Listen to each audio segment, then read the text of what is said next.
For solution, for number of moles, what is the formula?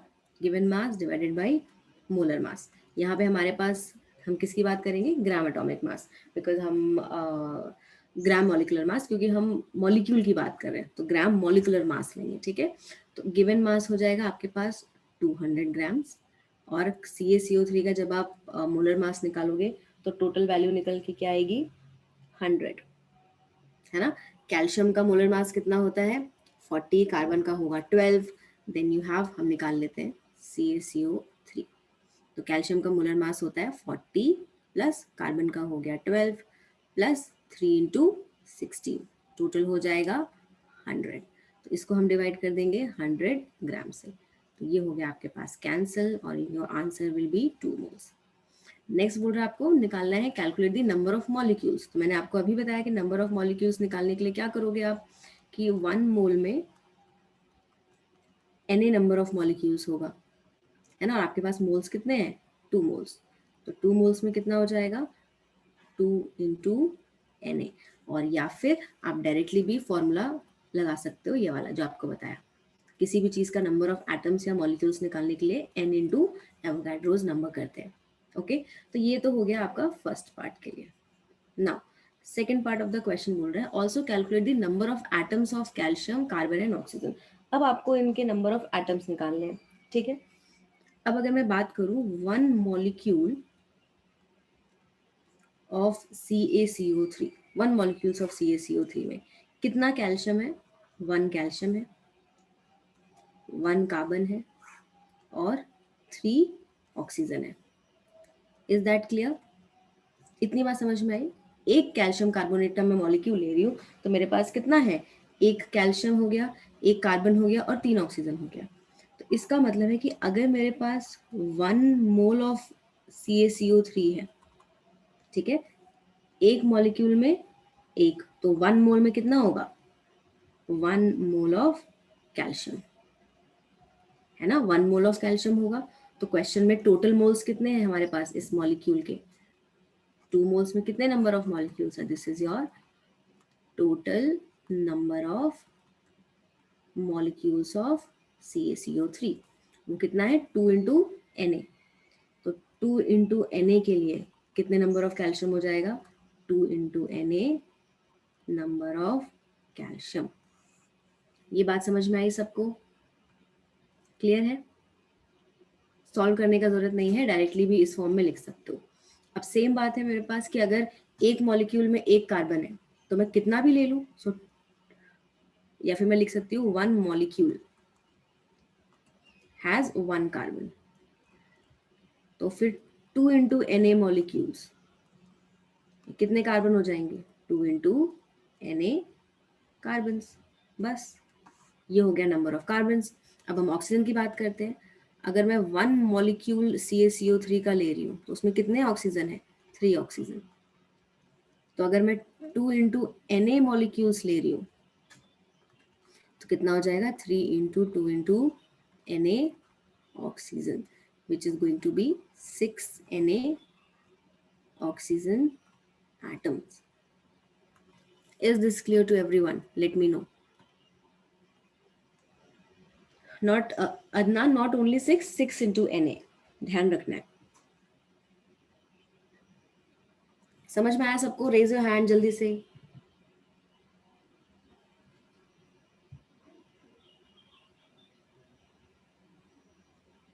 Okay, good, very good. Now next part of the question क्या बोल रहा है आपको? Third part बोल रहा है also calculate the number of electrons, protons and neutrons. कि कितने इलेक्ट्रॉन्स हैं, कितने प्रोटॉन्स हैं, कितने न्यूट्रॉन्स हैं, कितने में जितने भी आपने मोल्स निकाले हुए हैं। चलो थर्ड पार्ट करते हैं। स्टेप वाइज धीरे धीरे करना है, सब क्वेश्चन समझ में आएगा, बट धीरे धीरे करना है, ठीक है। मैं यहाँ पे लिख लेती हूँ इलेक्ट्रॉन्स, प्रोटॉन्स एंड न्यूट्रॉन्स, ठीक है। यहाँ पे मैं ले रही हूँ कैल्शियम। कैल्शियम में कितने नंबर ऑफ इलेक्ट्रॉन्स होते हैं? 20। प्रोटॉन्स कितने होते हैं? 20। और न्यूट्रॉन्स कितने होते हैं? 20, है ना। नाउ अब हम बात करेंगे कार्बन की। कार्बन में 6 इलेक्ट्रॉन, 6 प्रोटॉन, 6 न्यूट्रॉन। देन है हमारे पास ऑक्सीजन, ऑक्सीजन में 8 इलेक्ट्रॉन्स, 8 प्रोटॉन्स एंड 8 न्यूट्रॉन्स। तो ये तो हमारे पास हो गए कि कितना पर्टिकुलर एटम में हमारे पास प्रेजेंट होता है number of electrons, protons and neutrons. ठीक है, अब हम यहाँ पे बात करते हैं कि क्वेश्चन में हमको ऐसा बोला नहीं है कि कैल्शियम के लिए निकालना है या फिर स्पेसिफिकली नहीं बोला है, तो हमको पूरा मॉलिक्यूल के लिए निकालना पड़ेगा। तो इसमें इस पूरे मॉलिक्यूल्स में टोटल नंबर ऑफ इलेक्ट्रॉन्स कितने हो जाएंगे for one molecule, in one molecule of CaCO3। Calcium के 20, कार्बन के 6 और ऑक्सीजन कितने हैं 3, तो हो जाएगा 3 इंटू 8। तो टोटल नंबर ऑफ इलेक्ट्रॉन्स हो गए इसमें 50, किसमें, एक मॉलिक्यूल ऑफ CaCO3 में। तो मेरे पास कितने मॉलिक्यूल्स हैं, 2 into Na molecules of CaCO3 के लिए कितना हो जाएगा 50 इंटू 2 इंटू Na, तो आंसर हो जाएगा 100 Na। Is that clear to everyone? ठीक है, अब इस केस में अगर आप निकालो total number of protons in one molecule of CaCO3, तो सब ऐड कर दोगे अगेन, 20 + 6, ऑक्सीजन आपके पास कितना है 3, तो 3 इंटू 8, अगेन इसका 50 आ जाएगा, तो सेम आंसर आएगा। सेम अगर आप करोगे neutrons, total number of neutrons of CaCO3 again add कर दो, 20 + 6 + 3 इंटू 8 विच इज योर 50। तो अगेन इन दिस क्वेश्चन सब में ही सेम होगा। अदनान, बट हमारे पास ऑक्सीजन 3 है ना, मॉलिक्यूल में CaCO3 है, मॉलिक्यूल CaCO नहीं है। CaCO होता तो फिर मैं सिर्फ 20 + 6 + 8 करती। मेरे पास, मैं ये तुमको इतना बताना चाह रही हूँ कि एक ऑक्सीजन में इतने इलेक्ट्रॉन होते हैं, तो 3 में कितना हो जाएगा 3 इंटू 8 टोटल। हम मॉलिक्यूल पे देखेंगे ना, मॉलिक्यूल क्या गिवन है क्वेश्चन में हमको। ठीक है, आई होप सबको ये क्वेश्चन समझ में आ गया होगा। थर्ड, मतलब फिर इलेक्ट्रॉन्स, प्रोटॉन्स और न्यूट्रॉन्स तीनों का आंसर सेम ही है? हाँ, इसमें आंसर सेम है, इसका भी सेम आ जाएगा, बिकॉज सेम ही तो आ जाएगा। अगर डिफरेंट होता तो हम डिफरेंट लिख लेते, बट ये टोटल वैल्यू सेम आ रही है तो ऑफकोर्स वो भी वैल्यू भी, total number of protons, electrons and neutron same ही आएगा। नेहा, हम इसमें क्या कर रहे हैं कि पहले तो हमने ये देख लिया कि एक कैल्शियम में कितने इलेक्ट्रॉन होते हैं, एक कार्बन में कितने इलेक्ट्रॉन्स होते हैं, एक ऑक्सीजन में कितने इलेक्ट्रॉन्स होते हैं, तो ये हमने लिख लिया यहाँ पे। अब मैं टोटल इलेक्ट्रॉन्स अगर कैलकुलेट करूंगी CaCO3 के लिए, तो एक कैल्शियम का 20, कार्बन का एक 6, बट ऑक्सीजन कितने हैं मेरे पास 3। तो एक ऑक्सीजन में अगर 8 इलेक्ट्रॉन्स है तो 3 में कितना हो जाएगा 3 इंटू 8, इन सबको ऐड करोगे तो क्या हो जाएगा 50। मतलब अगर मैं वन मॉलिक्यूल ले रही हूँ कैल्शियम कार्बोनेट का तो 50 इलेक्ट्रॉन्स आ रहे हैं। इसका मतलब अगर मैं 2 इंटू Na मॉलिक्यूल्स ले लूँ तो कितना हो जाएगा 2 इंटू 50 इंटू 2 इंटू Na, बस। Understood? Same is with protons, same is with neutrons.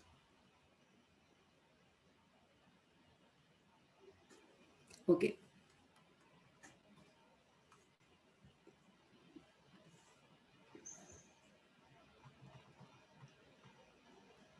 Next question करो। Calculate number of electrons in 1.6 gram of CH4। बहुत इजी क्वेश्चंस हैं, ठीक है, अब थोड़ा सा बस दिमाग लगाना है और सॉल्व करना है। नेक्स्ट कैलकुलेट करो, calculate number of atoms of carbon, hydrogen and oxygen in 6.84 milligram of sucrose. Sucrose is C12H22O11। Solve करो दोनों question.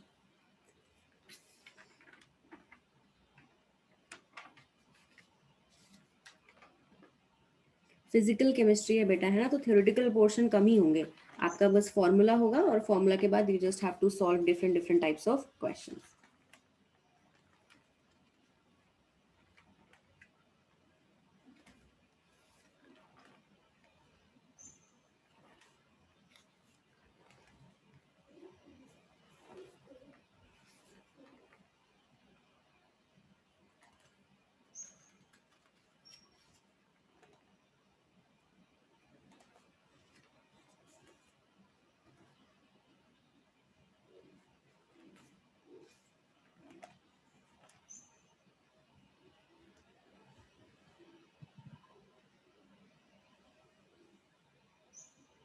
Snigdha your answer is right, good.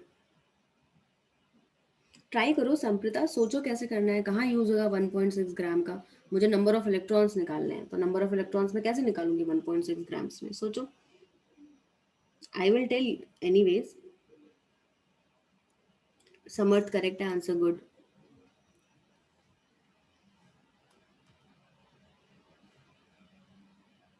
Adnan wrong है। Neha your answer is right, good. Mahvish, Alia your answer is right, good. Reshma correct है, very good.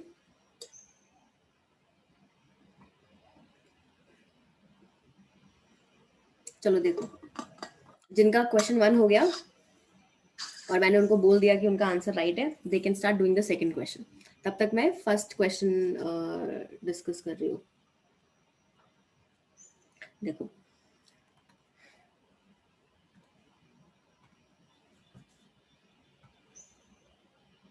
Jayita correct answer, good. अब मुझे बोला कि 1.6 grams में मुझे बताना है कि कितने इलेक्ट्रॉन्स हैं। ठीक है, तो पहले मुझे इसमें ग्राम्स में ये फाइंड आउट करना होगा कि कितने CH4 के मॉलिक्यूल्स हैं। जब तक मुझे CH4 के मॉलिक्यूल्स नहीं पता होंगे टोटल, तो मैं इलेक्ट्रॉन्स कैसे निकालूंगी। ठीक है, तो अब एवोगैड्रोस हाइपोथेसिस के हिसाब से आपको पता है किसी भी सब्सटेंस का 1 मोल जो है वो इस किसके इक्वल होता है, एवोगैड्रोस नंबर के। और हम 1 मोल को मास से भी रिलेट करते हैं, जिसमें हम मॉलिक्यूल की बात कर रहे हैं तो ग्राम मॉलिकुलर मास हो जाएगा, जो कि CH4 का ग्राम मॉलिकुलर मास कितना होता है, 16 ग्राम्स। ये रिलेशन याद रखना है, इसको भूलना नहीं है। जो भी उसका ग्राम मॉलिकुलर मास होगा वो 1 मोल के इक्वल होगा और 1 मोल एवोगैड्रोस नंबर के इक्वल होगा। तो सिंपली मैं इन दोनों को रिलेट कर सकती हूँ। अगर ये इसके इक्वल है और ये इसके इक्वल है तो ऑफ कोर्स ये भी इसके इक्वल होगा, है ना। That means 16 gram of CH4 contains Na number of CH4 molecules। Na number of CH4 के मॉलिक्यूल्स को कंटेन करता है। तो 1 ग्राम ऑफ CH4 में कितने नंबर ऑफ मॉलिक्यूल्स होंगे, Na डिवाइडेड बाई 16 मॉलिक्यूल्स। और क्वेश्चन में पूछा है 1.6 ग्राम के लिए, तो 1.6 ग्राम के लिए कितना हो जाएगा, Na divided by 16 into 1.6 molecules. Okay, अब मुझे मॉलिक्यूल्स मिल गए। अब मैं देखती हूँ कि इस एक मॉलिक्यूल में कितने इलेक्ट्रॉन्स हैं, क्योंकि मुझे टोटल नंबर ऑफ इलेक्ट्रॉन्स निकालने हैं इन 1.6 ग्राम। और 1.6 ग्राम में कितने मॉलिक्यूल्स हो गए, इतने मॉलिक्यूल्स हो गए। ठीक है, अब कार्बन में नंबर ऑफ इलेक्ट्रॉन्स कितना होता है, 6। और हाइड्रोजन में नंबर ऑफ इलेक्ट्रॉन्स कितना होता है, 1। तो CH4 में टोटल नंबर ऑफ इलेक्ट्रॉन्स कितना होगा, 6 प्लस 1 इंटू 4, क्योंकि मेरे पास हाइड्रोजन कितने हैं, 4। तो इलेक्ट्रॉन्स हो गए टोटल 10 इलेक्ट्रॉन्स। ये मेरे टोटल नंबर ऑफ इलेक्ट्रॉन्स है एक मॉलिक्यूल ऑफ CH4 में, 1 मॉलिक्यूल। तो देखो, if 1 molecule of CH4 contains 10 electrons, then Na by 16 into 1.6 molecule of CH4 will contain Na by 16 into 1.6 into 10 electrons। ठीक है, ये आप इसको मल्टीप्लाई कर दोगे 1.6 को 10 से, तो 16 हो जाएगा, ये कैंसिल हो गया। तो ultimately you have how many electrons, Na electrons. समझ में आया अभी, अंडरस्टूड। Yes, ma'am. अमृता आपको समझ में आया, Yes, ma'am. Okay. Easy question से है ना, थोड़ा सा दिमाग लगा के सोचना पड़ेगा। अदनान अभी समझ में आया तुमको, क्या मिस्टेक कर रहे थे तुम। ग्राम्स को, मेरे को मॉलिक ग्राम्स को आपको रिलेट करना पड़ेगा ना कि कितने इलेक्ट्रॉन्स हैं। मुझे क्या कैसे पता कि इसमें कितने मॉलिक्यूल्स आ रहे हैं, और जब मुझे मॉलिक्यूल ही नहीं पता कितने, तो मैं कैसे बता सकती हूँ कितने इलेक्ट्रॉन्स होंगे, है ना। चलो सेकंड वाले क्वेश्चन का आंसर बताओ जल्दी से।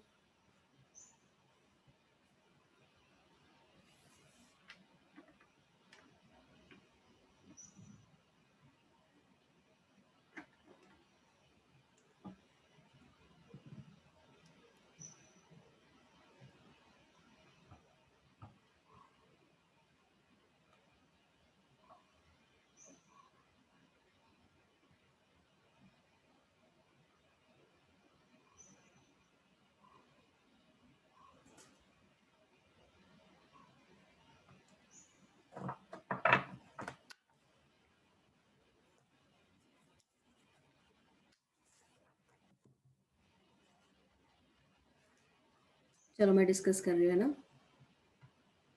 करूँ डिस्कस?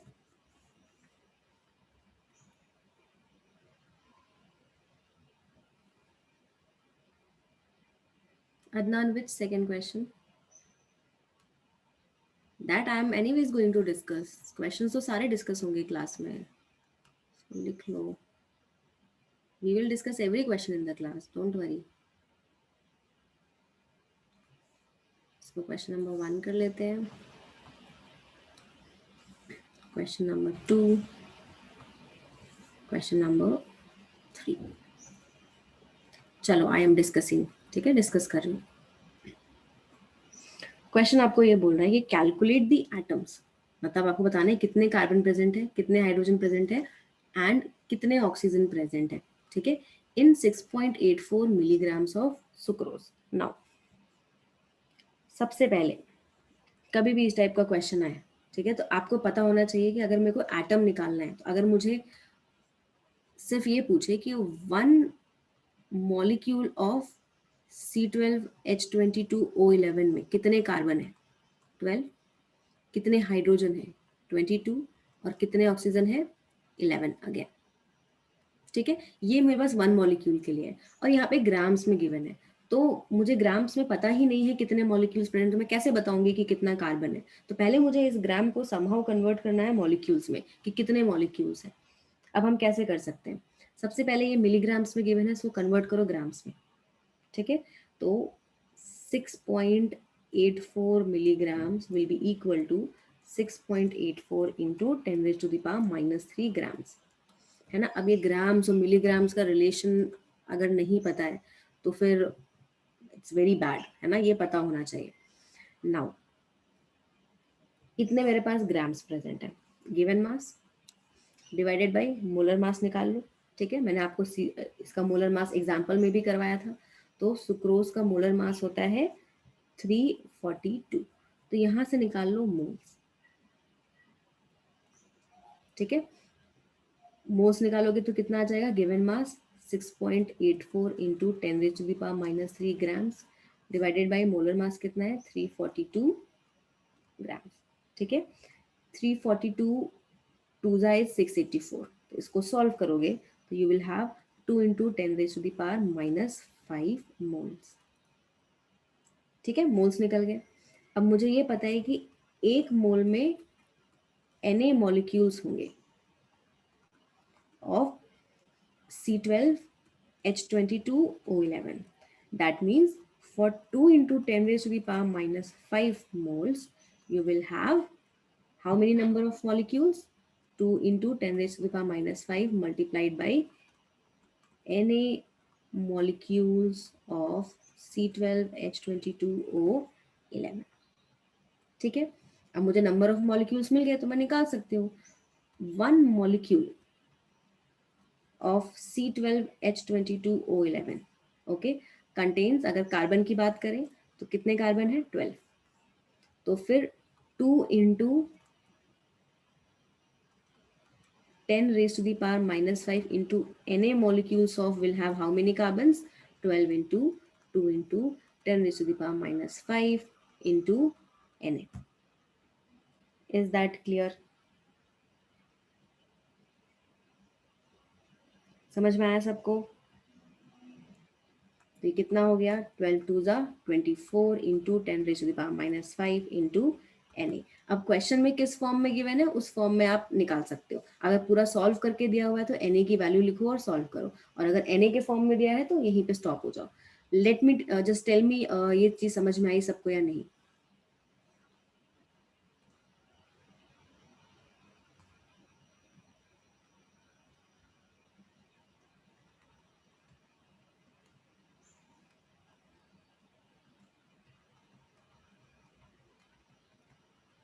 सेम हम हाइड्रोजन के साथ कर सकते हैं.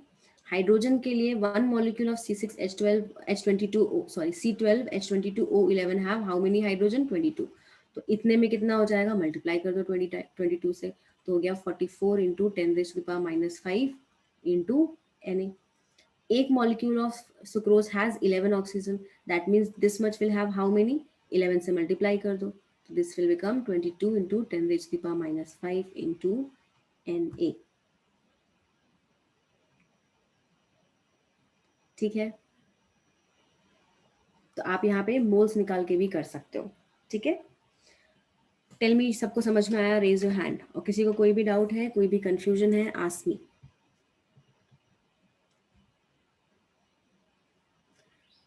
कौन सा चीज रिपीट करना है Yashika? Which portion you want me to repeat?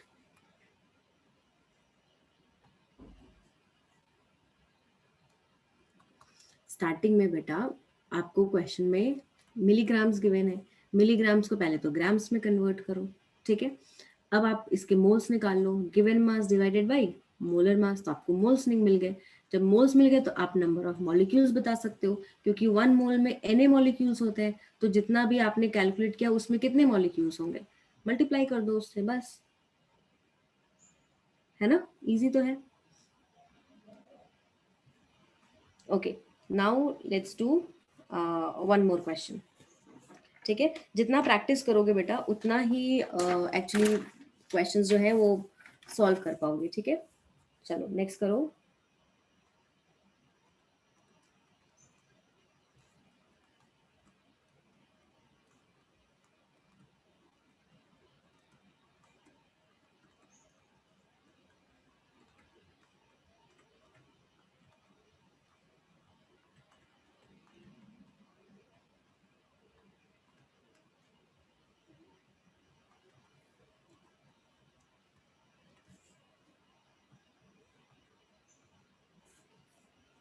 थोड़ा सा हो सकता है डिफिकल्ट लगे, बट ट्राई करो। जब मैं बता दूंगी तो आराम से समझ में आ जाएगा।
Yes Snigdho, your answer is right, good, very good.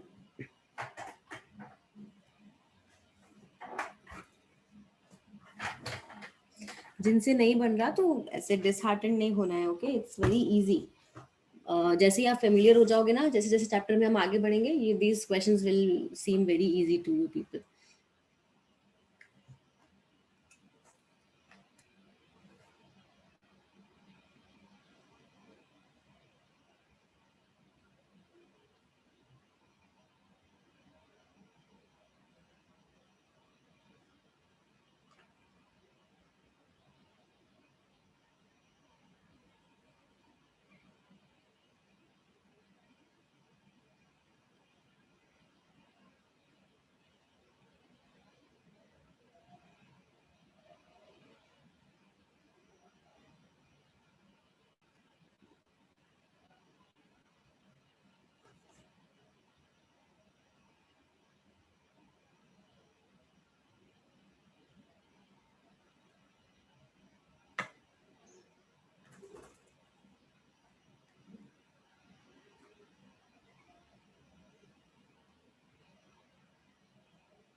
Adnan grams निकालना है बेटा, इतना सारा वैल्यू कैसे आ रहा है ग्राम्स में? समर्थ कुछ कैलकुलेशन मिस्टेक किया है, अमित करेक्ट है, रेशमा रॉन्ग है, प्रज्ञा योर आंसर इज राइट। देखो कहाँ मिस्टेक कर रहे हो, चलो मैं डिस्कस कर रही हूँ, देखो कहाँ मिस्टेक कर रहे हो। ओके, क्वेश्चन बोल रहा है कि व्हाट वेट ऑफ CH4, अभी थोड़ा उल्टा हो गया, अभी तक जो हम सॉल्व कर रहे थे हमको वेट गिवन था और नंबर ऑफ एटम्स पूछ रहा था, अब क्या पूछ रहा है, नंबर ऑफ एटम्स गिवन है और आपसे पूछ रहे हैं कि क्या वेट लेना चाहिए। ठीक है, तो क्वेश्चन बोल रहा है कि what weight of CH4 should be taken which contains 2.4 into 10⁻24 atoms of hydrogen. तो पहले मैं लिख लेती हूँ नंबर ऑफ हाइड्रोजन एटम्स कितने हैं।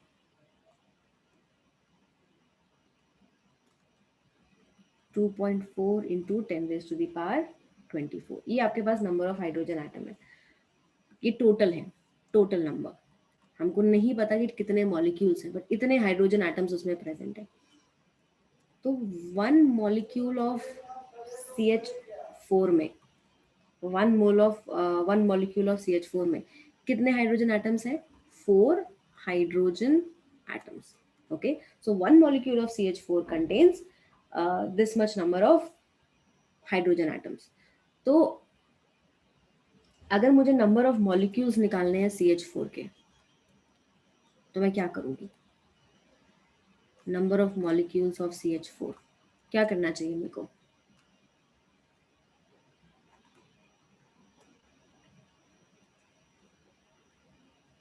बताओ, what should I do?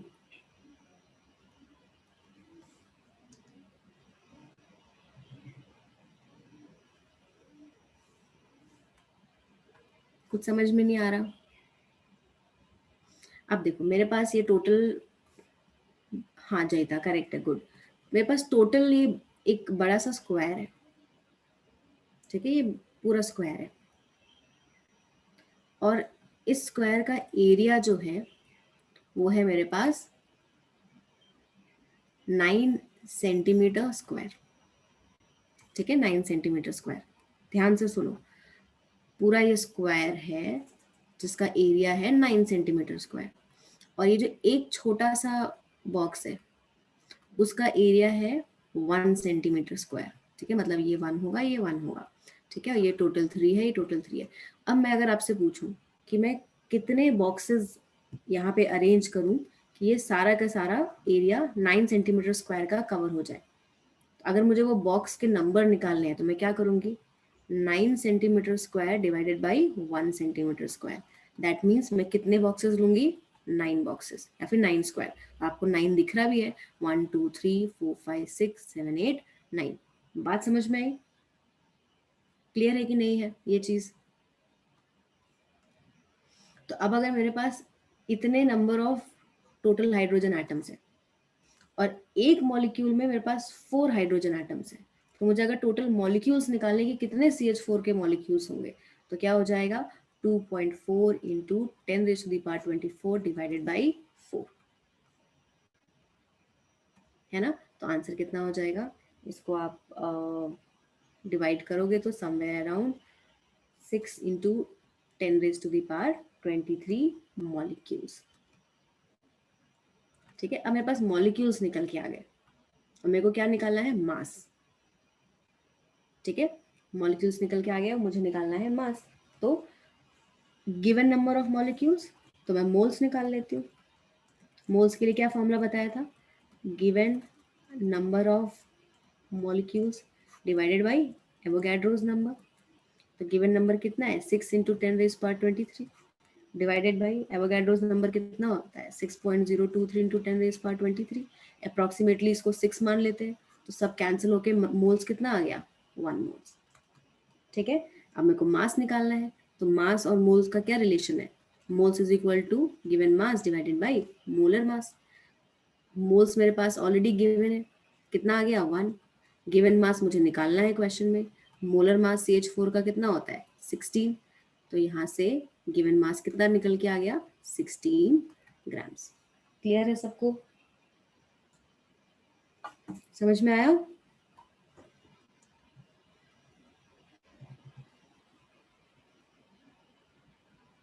Understood?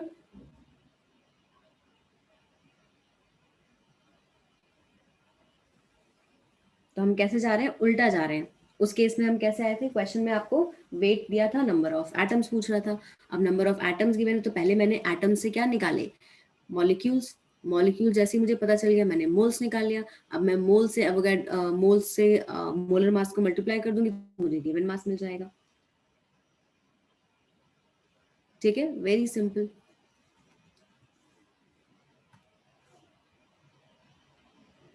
हाँ जयिता, आप कोई भी तरीका अपना सकते हो, उसमें रॉन्ग नहीं है। आंसर आना चाहिए। ठीक है, मैथमेटिक्स का एक ही क्वेश्चन सॉल्व करने के बहुत सारे तरीके हो सकते हैं। तो this is not chemistry, this is your mathematics. ये हम मैथ्स पढ़ रहे हैं ऑल टुगेदर।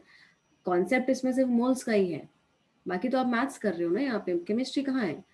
मुझे total number of hydrogen atoms दिया था। हाइड्रोजन एटम से मुझे क्या निकालना है? कितना मास होना चाहिए कि उसमें इतना हाइड्रोजन एटम्स हो। तो total number of hydrogen atoms ये गिवन है। एक मॉलिक्यूल में 4 हाइड्रोजन एटम्स होते हैं। ठीक है, एक में आपके पास 4 हाइड्रोजन एटम हो गया। तो मुझे अगर नंबर ऑफ मॉलिक्यूल्स निकालने हैं CH4 के, कि कितने उसमें हाइड्रोजन एटम्स हो, कितने मॉलिक्यूल हैं उसमें, तो मैं इसको डिवाइड कर दूंगी। 2.4 इंटू 10⁻24 डिवाइडेड बाई 4, ये मॉलिक्यूल्स आ गया। द मोमेंट मेरे पास मॉलिक्यूल्स आ गया, I can find out the number of moles. तो मोल्स कैसे निकालोगे? Given molecules divided by Avogadro's number. तो गिवन मॉलिक्यूल्स कितना है? 6 into 10⁻23 divided by Avogadro's number भी अप्रोक्सीमेटली इतना ही आता है। तो इसको हटा दो, तो मोल्स कितने आ गए? 1 मोल्स। अब आपको यहाँ से ये फॉर्मूला पता है, मोल्स के लिए ये चीज बताया था ना, यहाँ पे फ्लो चार्ट बनवाया है, याद करो फ्लो चार्ट, नहीं तो नहीं कर पाओगे।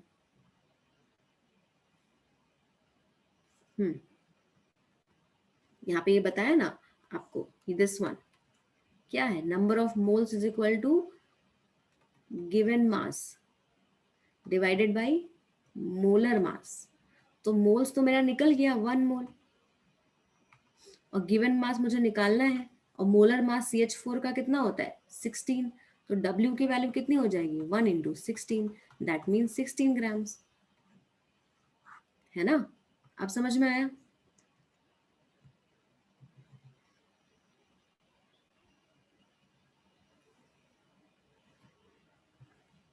संपदा एंड सुप्तिका, लेट मी नो अभी समझ में आया कि 16 कैसे आया?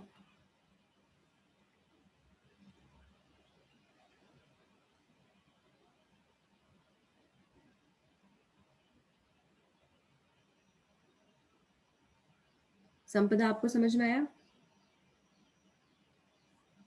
थोड़ा सा बेटा खुद से you have to put some effort, तभी जो क्वेश्चंस हैं वो सॉल्व कर पाओगे।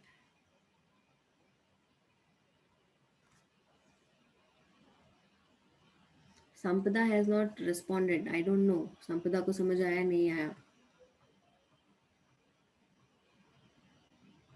चलो नेक्स्ट क्वेश्चन देखो।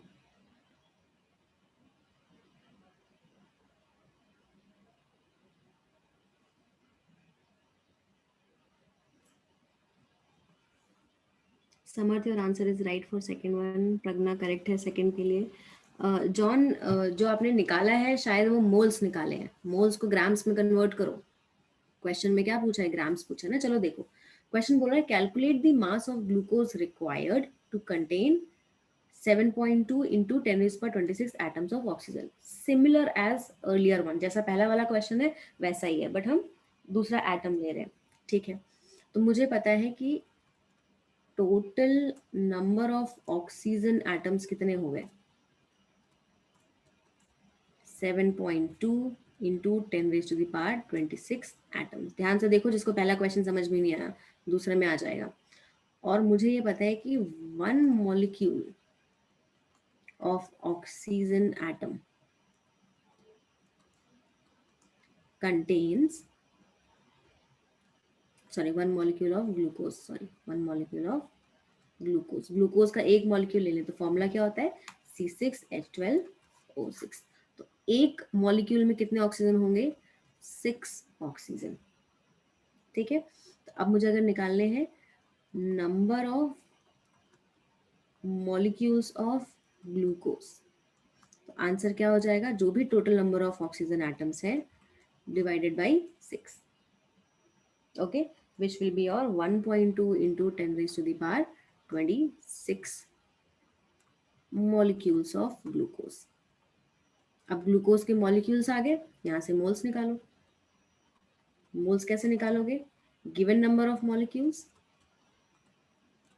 Given number of molecules divided by molar Avogadro's number.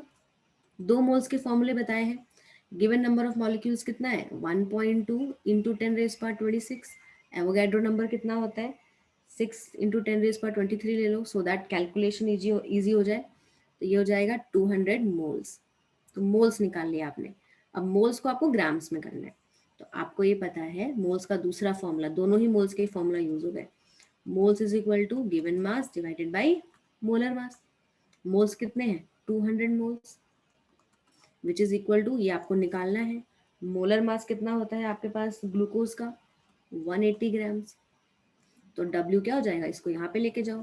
तो W will be equal to 200 into 180 grams, which will be equal to 36,000 grams, और आप लिख सकते हो या फिर 36 kg. Okay, got it. दोनों क्वेश्चन एग्जैक्टली सेम टाइप के थे. अभी आई होप क्लियर हो गया होगा संपदा.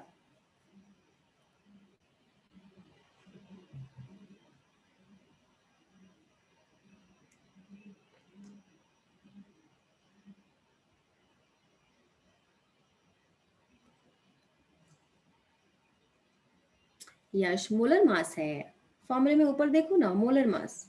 मोल कैसे निकालते हैं, molar given mass divided by molar मास. और मोलर मास किसका लोगे आप, ग्लूकोज का. और ग्लूकोज का तो मोलर मास निकाल सकते हो ना, C6H12O6 बताया तो था. 6 into 12 plus 12 into 1 plus 6 into 16 कितना हो जाएगा, 180 ग्राम्स, है ना. ग्लूकोज की बात करें तो 180 ग्लूकोज का ही होगा ना. फॉर्मूले में तो लगाया है हमने, मोल्स हमको पता था. मोलर मास तो हर एक कंपाउंड, अगर फॉर्मूला गिवन है, ग्लूकोज लिख दिया, इसका मतलब है मोलर मास ऑलरेडी गिवन है. You have to calculate it. और फॉर ग्लूकोज, सुक्रोज, इन सब का तो याद ही होना चाहिए. चलो, ये कौन सा नंबर था, क्वेश्चन नंबर 5. नेक्स्ट क्वेश्चन जो है वो होमवर्क में करना, लिख लो.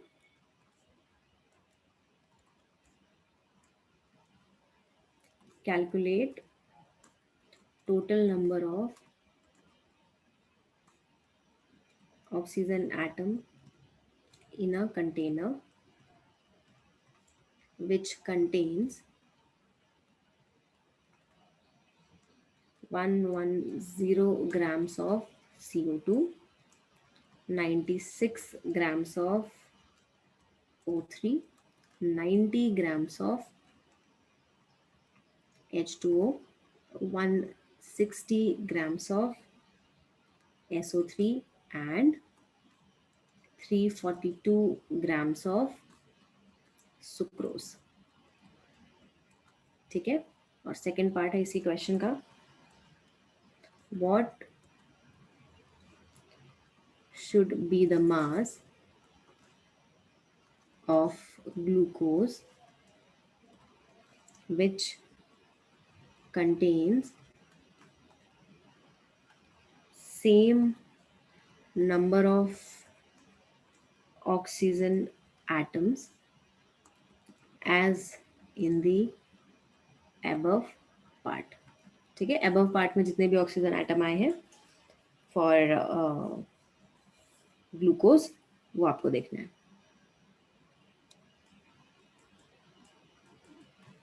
ठीक है, ये हो गया क्वेश्चन नंबर 6. नेक्स्ट है क्वेश्चन नंबर 7. होमवर्क के क्वेश्चन है ये, ठीक है, होमवर्क में करना. हम डिस्कस करेंगे वैसे तो, बट खुद से ट्राई करना है. What mass of ethane should be taken which contains same number of hydrogen atom as in 80 gram of CH4। ठीक है, अगर जिन बच्चों ने फाउंडेशन लिया था लास्ट ईयर 10th में 9th में, और अगर मैंने पढ़ाया होगा तो इस टाइप के क्वेश्चंस कराए हैं। Okay, next question number 8, calculate weight of phosphorus P4 which contains same number of phosphorus atom as in a sample containing 98 gram of H3PO4, 68 gram of PH3 and 568 grams of P4O10। ठीक है,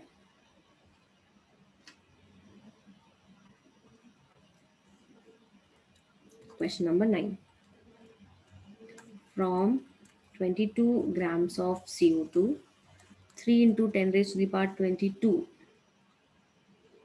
molecules of CO2 are removed. Calculate mass and moles of remaining CO2. Next is question number 10. From 48 gram of helium sample, from 48 grams of helium sample, 6 into 10 raised power 23 atoms of helium are removed. Same type का question है 9 की तरह। Find out moles of helium left and also calculate mass of carbon which contains same number of atoms as left over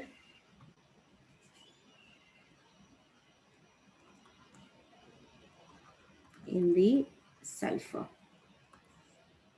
last question homework के लिए,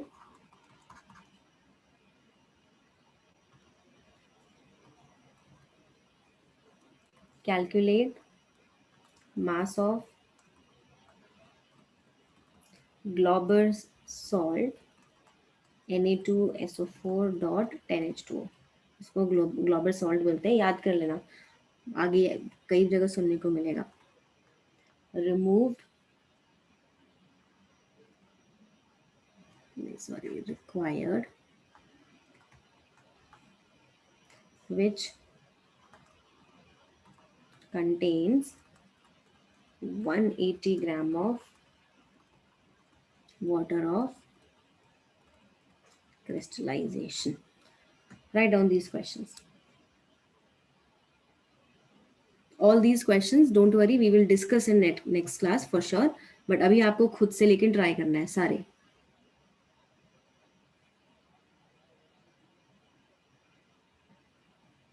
संपदा क्या पूछ रहे हो, सब अलग अलग है मतलब?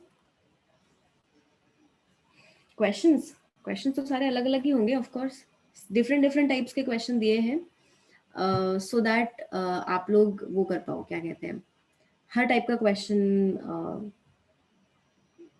सॉल्व करना पता होना चाहिए, है ना। कोई भी क्वेश्चन देखो तो ऐसा नहीं होना चाहिए कि कुछ पता ही नहीं चल रहा। चलो पहले 6 to 8 लिखो, 2 मिनट दे रही हूँ, जल्दी जल्दी लिखो, फिर आगे स्क्रीन करूंगी ताकि वो भी लिख लो।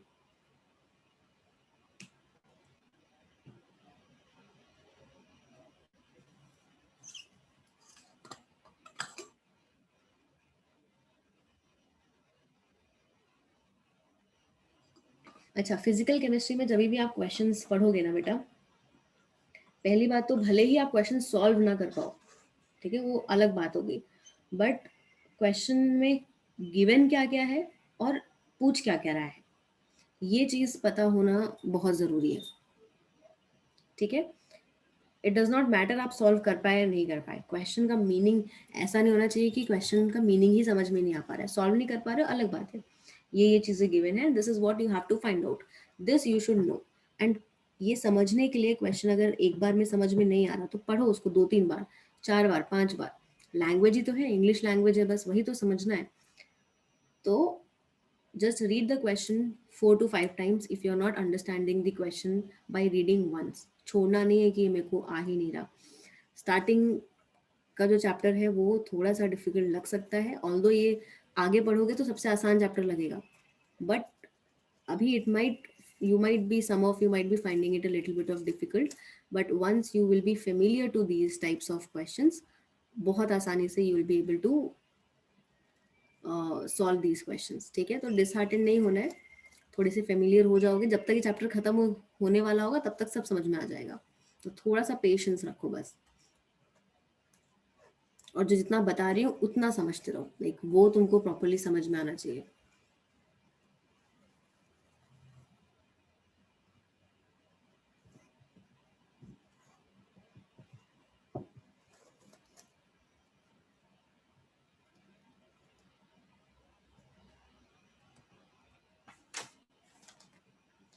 हो गया। नाउ मैं स्क्रीन नीचे कर रही हूँ ताकि बाकी क्वेश्चन भी लिख लो।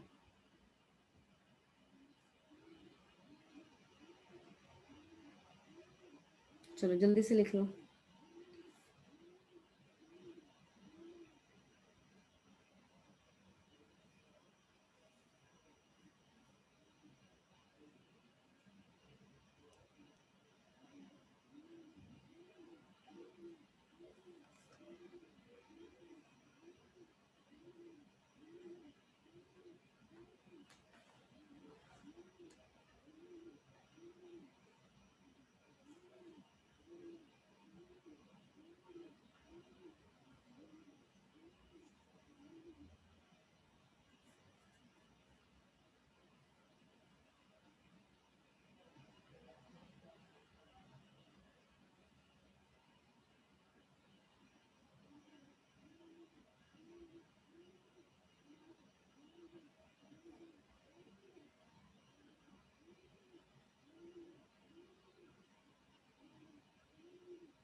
डन। नेक्स्ट टॉपिक स्टार्ट करें फिर।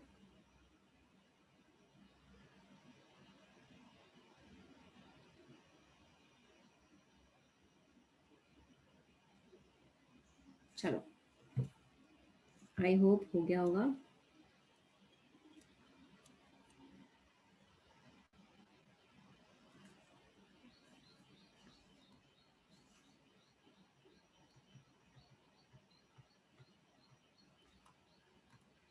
अब नेक्स्ट जो टॉपिक हम पढ़ने वाले हैं that will be regarding your average atomic मास, ठीक है।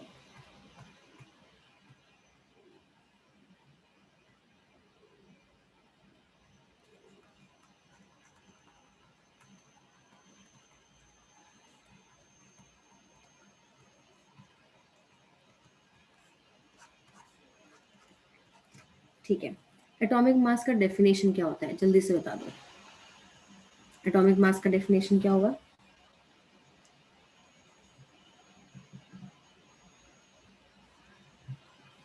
जल्दी बताओ, what is the definition of atomic mass?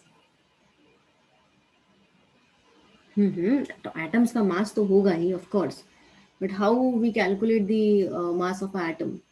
9th class में पढ़ा होगा, एटॉमिक नंबर, मास नंबर, कैसे पढ़ते हैं? क्या डेफिनेशन है? Yes, good, atomic mass, number of protons. हाँ good, number of protons plus number of neutrons. ठीक है, ये डेफिनेशन होती है एटॉमिक मास की। तो ये बता दो, जब भी आप कोई दो नंबर को, नंबर ऑफ प्रोटॉन कभी फ्रैक्शन में तो हो नहीं सकते, नंबर ऑफ प्रोटॉन कभी डेसिमल में भी नहीं हो सकते, तो क्या कभी एटॉमिक मास जो है वो डेसिमल में आएगा?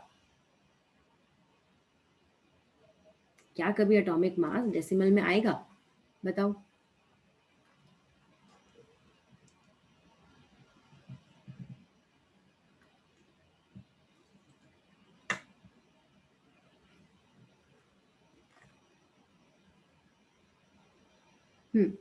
सो संप्रिता, यू टेल मी कि कैसे रहेगा फ्रैक्शन, डेसिमल में कैसे आंसर आएगा?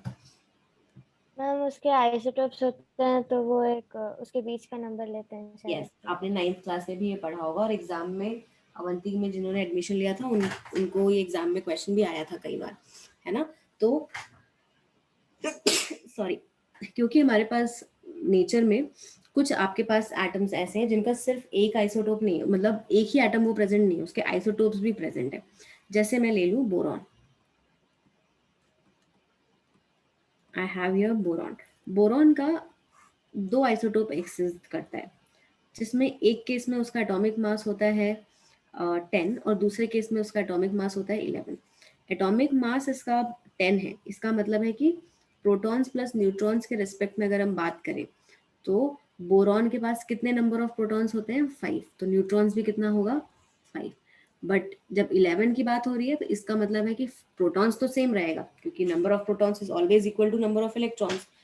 नंबर ऑफ इलेक्ट्रॉन्स अगर 6 है इसमें, तो नंबर ऑफ प्रोटॉन्स भी कितने, सॉरी 5 है इसमें, तो नंबर ऑफ प्रोटॉन्स भी 5 रहेगा। इसका मतलब है न्यूट्रॉन एक ज़्यादा है, तभी यहाँ पे क्या आ रहा है? 11। अब इन्वायरमेंट में ये वाला आइसोटोप जो है वो 20% में एग्जिस्ट करता है और 80% आपके पास ये वाला एग्जिस्ट करेगा।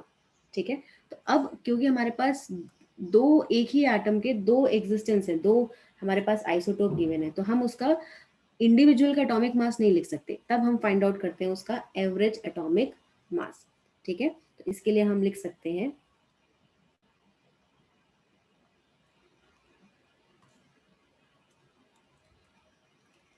weighted average of atomic mass, या फिर आप बोल सकते हो elements naturally occurring isotopes is known as average atomic mass. So weighted average मतलब एवरेज वेट निकालना किसी भी एटॉमिक मास का फॉर द एलिमेंट्स जो नेचुरली अगर कर रहे हैं as isotopes is known as average atomic mass. तो एवरेज एटॉमिक मास का फॉर्मूला क्या होगा? Average atomic mass is equal to percentage जो भी आपके पास गिवन है। ठीक है, तो percentage of isotope 1 plus percentage of isotope 2, या फिर इन्फिनिटी तक जितने भी आइसोटोप्स हैं हमको नहीं पता, डिवाइडेड बाय टोटल परसेंटेज। ठीक है, ये आपके पास फॉर्मूला है। अब अगर मुझे इस क्वेश्चन के लिए बोरॉन के लिए अगर निकालना है, ठीक है, तो उसका एवरेज एटॉमिक मास किसके इक्वल हो जाएगा? Let's take the example for boron. Percentage कितना है? एक 10 वाले का परसेंटेज है 20%। So 20% that means 20 divided by 100 into 10 plus 80% दूसरा वाला है 80 डिवाइडेड बाई 100 इंटू 11, और whole divided by total percentage हमेशा कितना रहेगा? 100। तो जब आप इसको सॉल्व करोगे तो आपके पास वैल्यू आएगा 10.8। तो बोरॉन का एवरेज एटॉमिक मास कितना होता है? 10.8। अंडरस्टूड?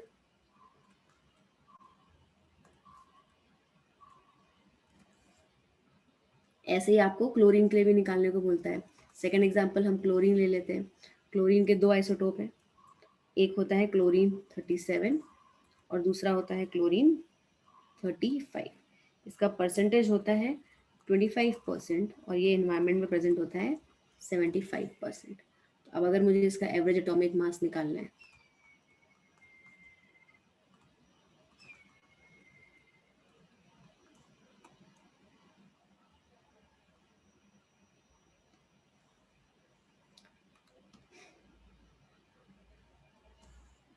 One second everyone.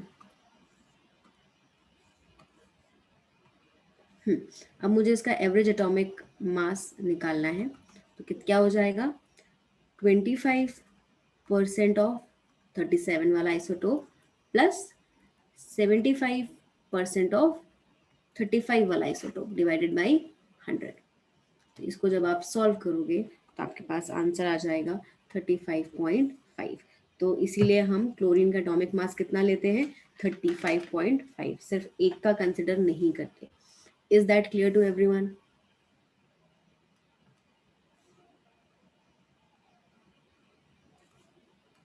है ना? तो एक क्वेश्चन करो जल्दी से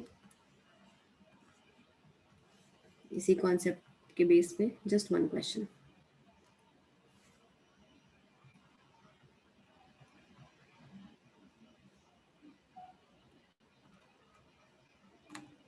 so you have an atom, कोई भी एटम ए ले लेते हैं, मान के चलते हैं ए 10 आइसोटोप है उसका, ए 12 आइसोटोप है और ए 15 वाला आइसोटोप है।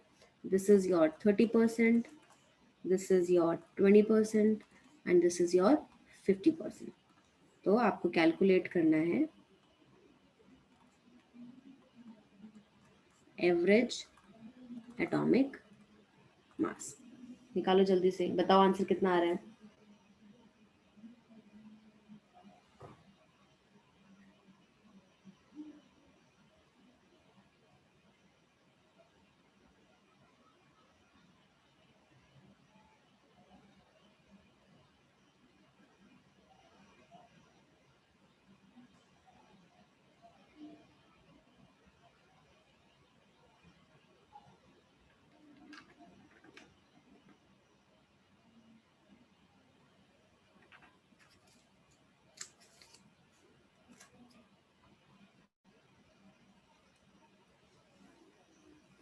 ज़्यादा टाइम वेस्ट नहीं करना है, आंसर आ जाना चाहिए।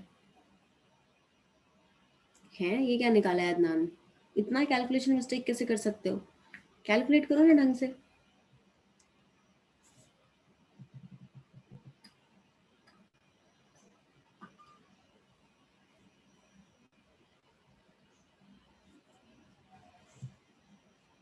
यस, अफाक का करेक्ट है। स्निग्धो आपने कुछ कैलकुलेशन मिस्टेक किया है। प्रज्ञा का करेक्ट है, गुड।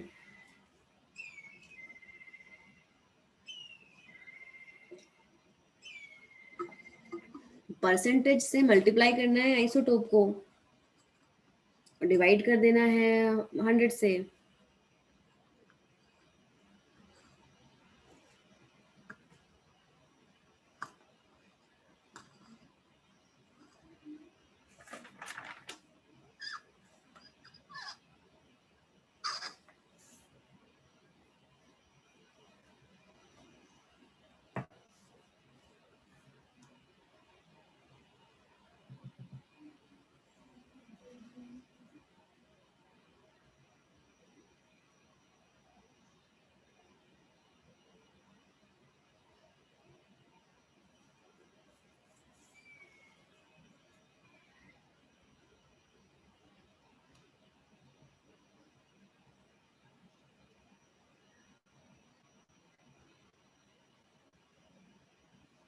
फॉर कैलकुलेशन पर्पज ना बेटा, आप ये भी चीज कर सकते हो। कैलकुलेशन पर्पज के लिए ये हटा दो हर जगह से।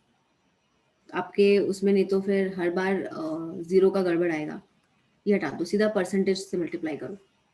परसेंटेज इंटू जो भी उसका आइसोटोप का एटॉमिक मास है, मल्टीप्लाई, यहाँ पे भी मल्टीप्लाई करो, डिवाइडेड बाई 100। और अगर ये वाला ले रहे हो, मतलब जो भी परसेंटेज है ऑफ, मतलब आइसोटोप इंटू जो भी उसका एटॉमिक नंबर ले रहे हो, तो उस केस में जो भी वैल्यू आ रही है डिवाइडेड बाई 100 इंटू 100 करना पड़ेगा। ठीक है, तो अगर ये वाला ले रहे हो तो इंटू 100 कर दो, तभी किसी किसी का शायद 0.129 भी आ रहा होगा, है ना। तो आप डायरेक्टली उससे करो तो भी चलेगा। चलो देखो,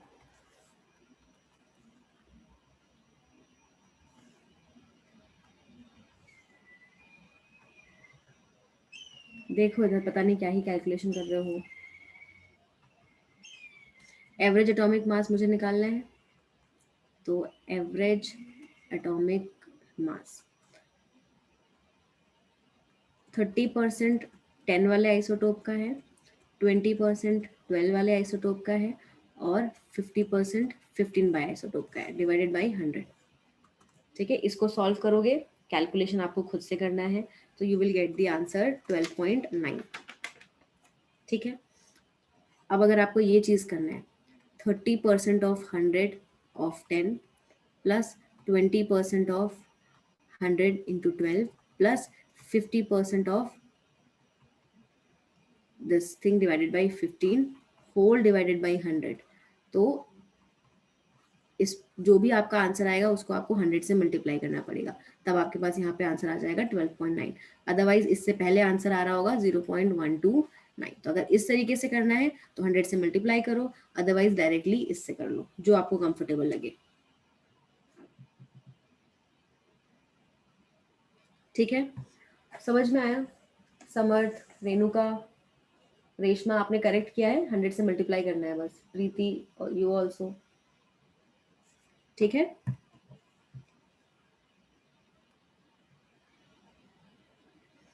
आंसर इज 35.5 क्लोरीन वाला ना।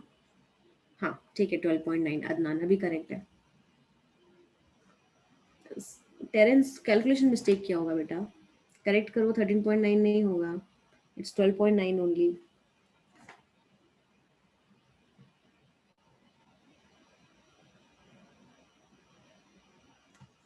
कैलकुलेशन करके बताऊं क्या? ये हो जाएगा 300 प्लस ये कितना हो जाएगा 240 प्लस 15 इंटू 50 कितना हो जाएगा 15 5 जा 750, यही होगा ना, डिवाइडेड बाई 100। कैलकुलेट कर लो,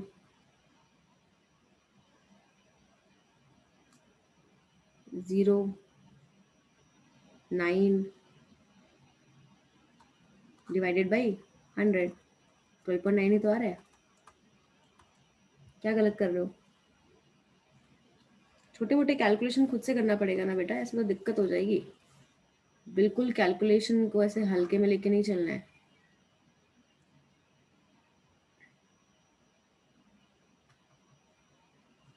चलो एक और क्वेश्चन करो।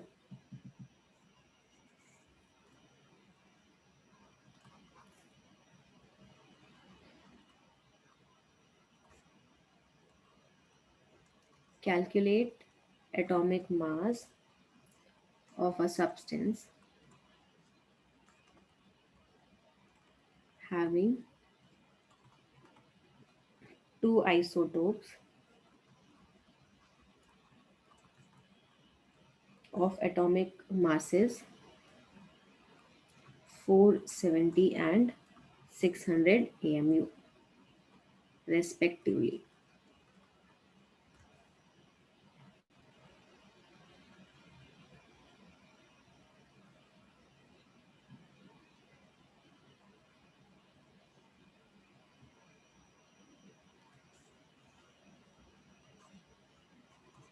एक second. The average atomic mass of a substance having two isotopes of atomic masses this and this AMU respectively is 496 AMU. Calculate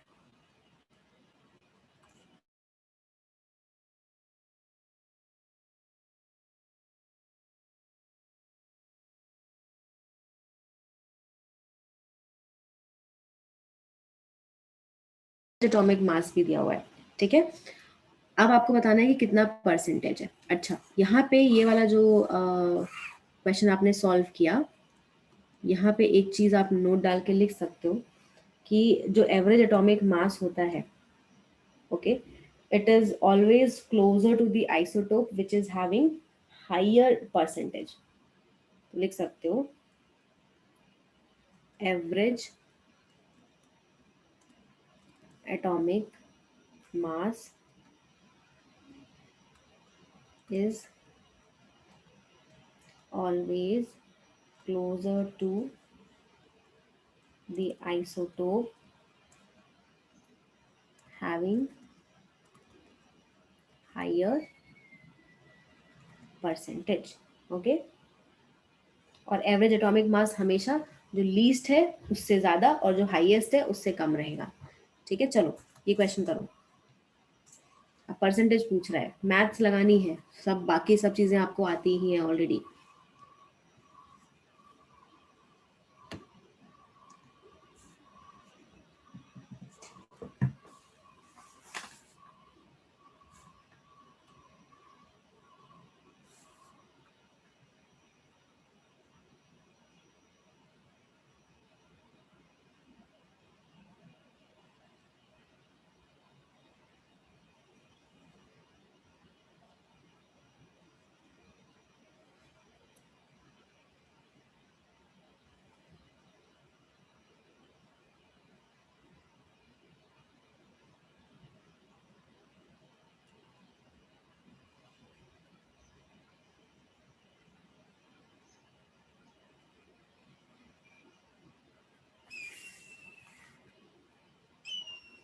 Pragya correct है, समर्थ करेक्ट है, गुड.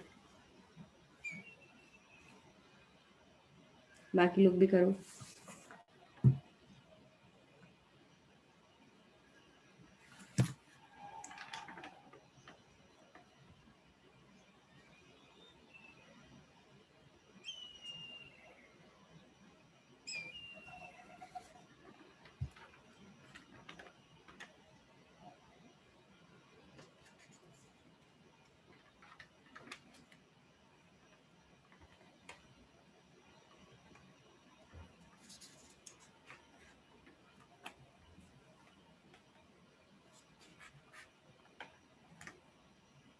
चलो डिस्कस कर रही हूँ मैं.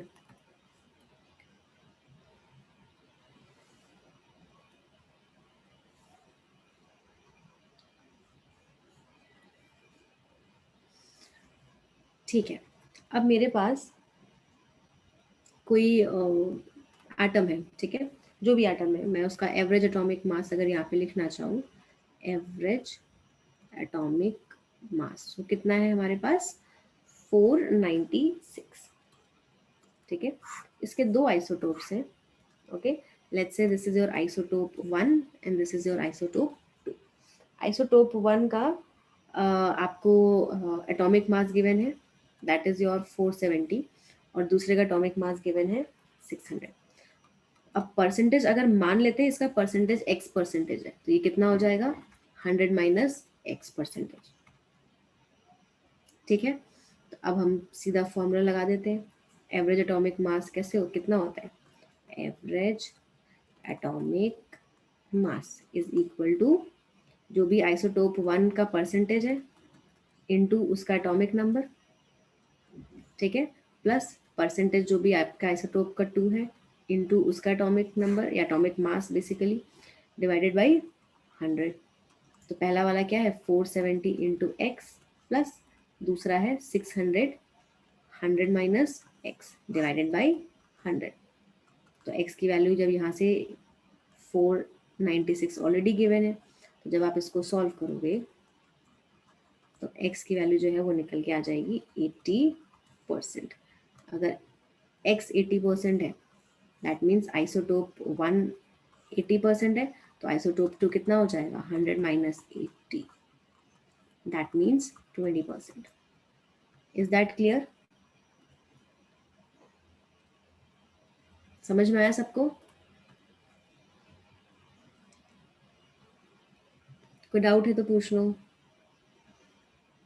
इजी था. अब इसका एक शॉर्टकट फॉर्मूला भी होता है, चाहे तो वो देख लो. मतलब एक्स एक्स सॉल्व करोगे, मल्टीप्लाई करोगे, उसकी ज़रूरत नहीं पड़ेगी. ठीक है, तो फॉर्मूला है इसका परसेंटेज निकालने के लिए, परसेंटेज ऑफ आइसोटोप 1 निकाल लो. Difference between average atomic mass and isotope 2। अब उसको आपको मॉड में रखना है, मतलब पॉजिटिव नेगेटिव आ रहा है उससे फर्क नहीं पड़ना है, पॉजिटिव ही रखना है, divided by difference between two isotopes. Difference of atomic mass लिख लो, difference of atomic mass between two isotopes, इसको मॉड में रखना है, ये शॉर्टकट है। अब इस हिसाब से मैं अगर निकालना चाहूँ आइसोटोप 1 का परसेंटेज ऑफ आइसोटोप 1, तो एवरेज एटॉमिक मास कितना है मेरे पास 496 माइनस आइसोटोप 1 कितना है हमारे पास, सॉरी आइसोटोप 1 के लिए निकाल रहे हैं तो हमको आइसोटोप 2 के बीच में डिफरेंस निकालना है, वो कितना है 670। मॉड में रखना है, पॉजिटिव नेगेटिव हमको नहीं देखना है, पॉजिटिव ही रखना है, डिवाइडेड बाय डिफरेंस बिटवीन दोनों जो आपके पास एटॉमिक मासेस है उनके बीच का डिफरेंस, तो वो निकाल लो 600 माइनस 470, तो यहाँ से आ जाएगा आपके पास 26, प्लस में ही रखना है जो भी है, यहाँ पे आ जाएगा डिफरेंस 130 फॉर्मूले में multiplied by 100 multiplied by 100 multiplied by 100, इसको सॉल्व करोगे 13 टू द 26, दैट मीन्स 20%। तो ये आ गया परसेंटेज ऑफ आइसोटोप 1, तो आप निकाल सकते हो ऐसे ही percentage of isotope 2। Is that clear? तो ये जो मल्टीप्लिकेशन का थोड़ा बहुत भी जहाँ कैलकुलेशन टीडीएस आएगा, देखो हम कॉम्पिटिटिव एग्जाम की तैयारी कर रहे हैं ना, तो what we have to do is कि अपना टाइम भी हमको सेव करना है, वहाँ पे एक क्वेश्चन करने के लिए हमको 1 मिनट से ज़्यादा नहीं मिलेगा, तो मुझे ऐसा कुछ तरीका हमको चाहिए होगा जिससे हम जल्दी जल्दी क्वेश्चन को सॉल्व कर पाए, ठीक है। डेनोमिनेटर में समर्थ लिखा है difference of atomic masses between two isotopes, जो भी दो आइसोटोप्स गिवन है उनके बीच का जो भी एटॉमिक मास है, और मॉड में रखना है, मॉड के बाहर अंदर अगर माइनस भी होता है तो मॉड की वजह से वो प्लस हो जाता है, ठीक है। ये मैथ्स में पढ़ा होगा आई गेस।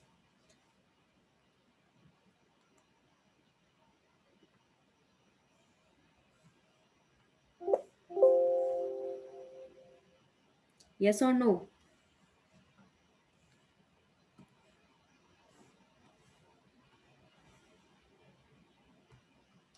है ना, चलो ये हो गया, समझ में आया इस टाइप के क्वेश्चन। अगर ऐसा कुछ आ जाता है, वैसे तो पूछेगा नहीं इस टाइप के questions, but still you should know the shortcuts ताकि आप आसानी से क्वेश्चन कर पाओ।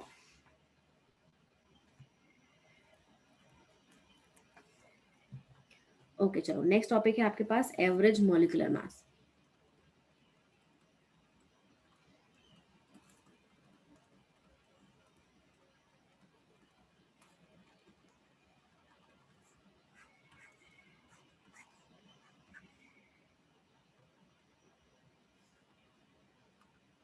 Next is your average molecular mass. So इसका डेफिनेशन है mass of 1 mole of a mixture, पहले डेफिनेशन लिख लो फिर बताती हूँ, containing more than one substance is known as average molar mass.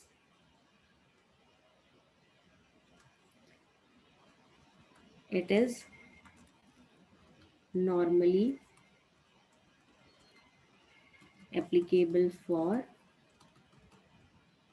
mixture of gases, ठीक है, मिक्सचर ऑफ गैसेस के लिए ही एप्लीकेबल होता है। मान लो हमारे पास कुछ मिक्सचर ऑफ कंपाउंड्स हैं और मोस्टली हम गैसेस की बात करते हैं, एग्जाम्पल से उसको समझते हैं, ज़्यादा अच्छे से समझ में आएगा। मेरे पास एयर है, एयर में आपको पता है बहुत सारी गैसेस होती हैं, बट अगर मैं दो मेजर गैसेस को देखूँ, O2 जिसका मोलर मास कितना होता है 32, और दूसरा N2 जिसका मोलर मास कितना होता है 28।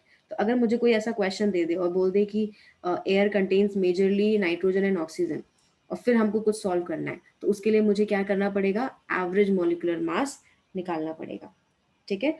सो फॉर एयर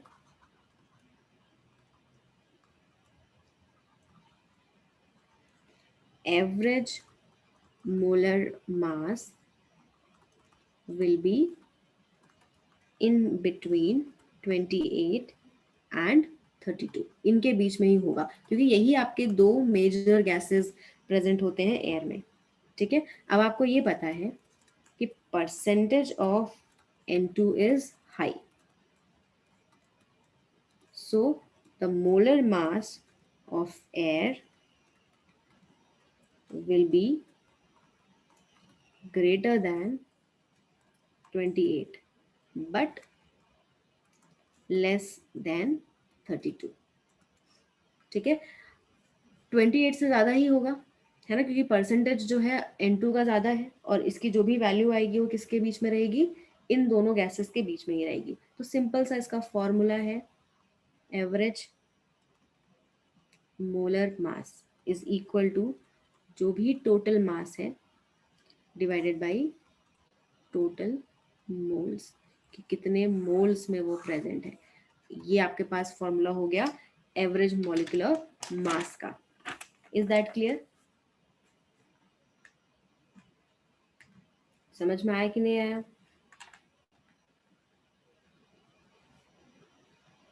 अब टोटल मास हम कैसे निकाल सकते हैं? अगर मुझे मोल्स के रेस्पेक्ट में टोटल मास को रिप्रेजेंट करना है तो वो किसके इक्वल हो जाएगा, number of moles into molar mass, है ना. ऐसे number of moles is equal to given mass divided by molar mass.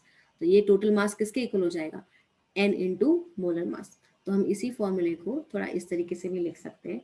Total mass में मतलब summation of ni into mi, जो कि ये रिप्रेजेंट कर रहा है नंबर ऑफ मोल्स और ये रिप्रेजेंट कर रहा है नंबर नहीं basically molar mass divided by total number of moles. Summation पता है ना क्यों यूज करते हैं? Everyone knows this. समीशन मतलब टोटल.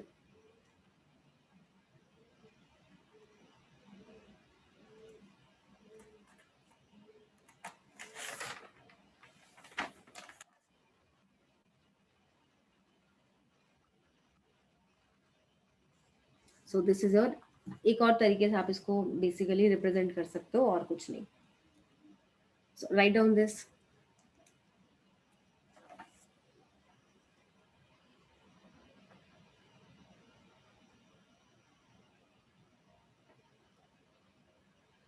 Excuse me.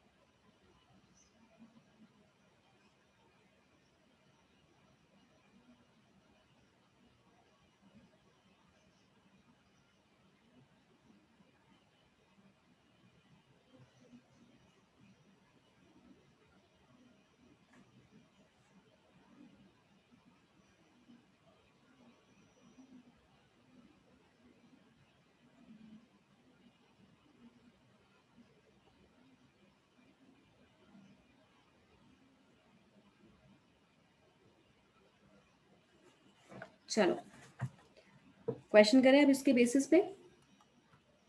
लिख लिया सबने? Let me know.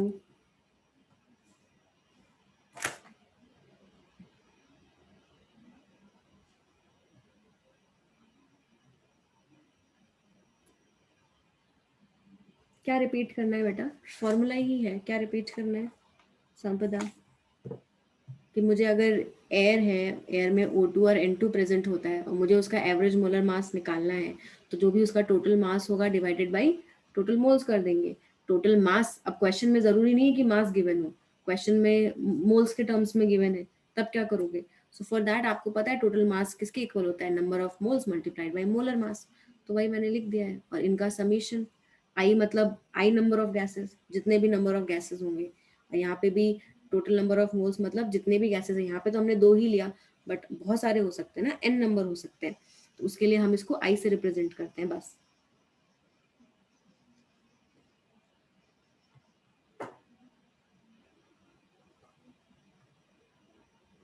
ठीक है, okay, now do this question. Calculate average molecular mass of a sample containing A. Equal moles of H2 and CH4.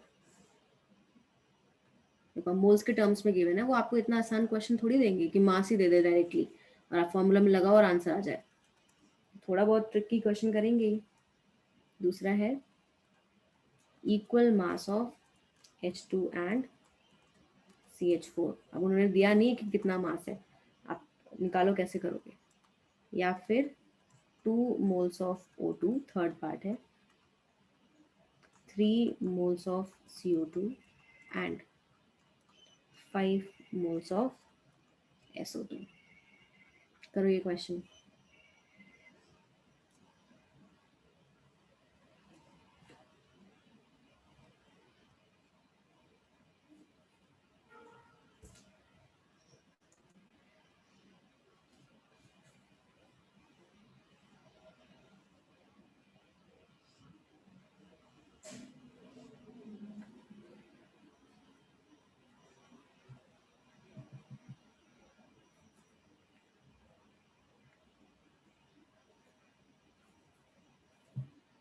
समर्थ, आपका ए का आंसर करेक्ट है, good.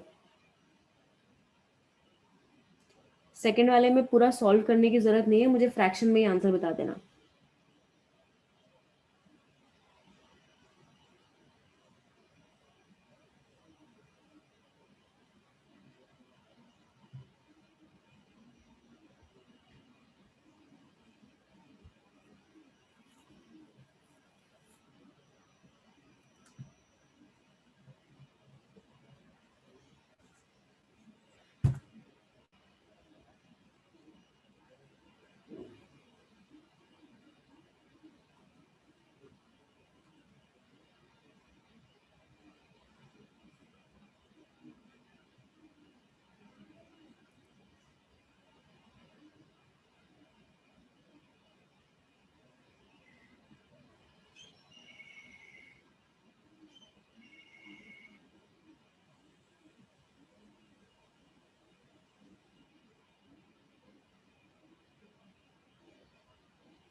Samarth second is right.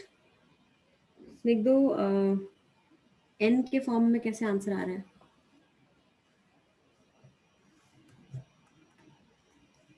चलो मैं करके बताती हूँ ए वाला पार्ट, तो शायद बी वाला समझ में आए. ठीक है, मेरे पास यहाँ पे दो गैसेस है H2 और CH4. अब कुछ भी वैल्यूज नहीं गिवन है, बट बोल दिया है कि इनका मोल्स क्या है, इक्वल है. तो मान लेते हैं कि अगर इसका मोल्स n है तो इसका भी मोल्स कितना हो जाएगा, n.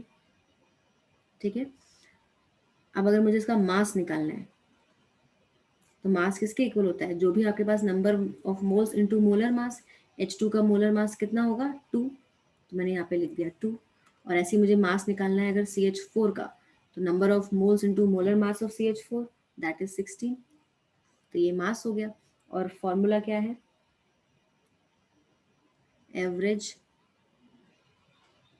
मॉलिक्यूलर मास का फॉर्मूला क्या है यहाँ पे, टोटल मास. टोटल मास कितना हो जाएगा, 2n + 16n divided by total number of moles. अभी ऊपर फॉर्मूला लिखा है, टोटल नंबर ऑफ मोल्स कितना होगा, n + n, that is 2n.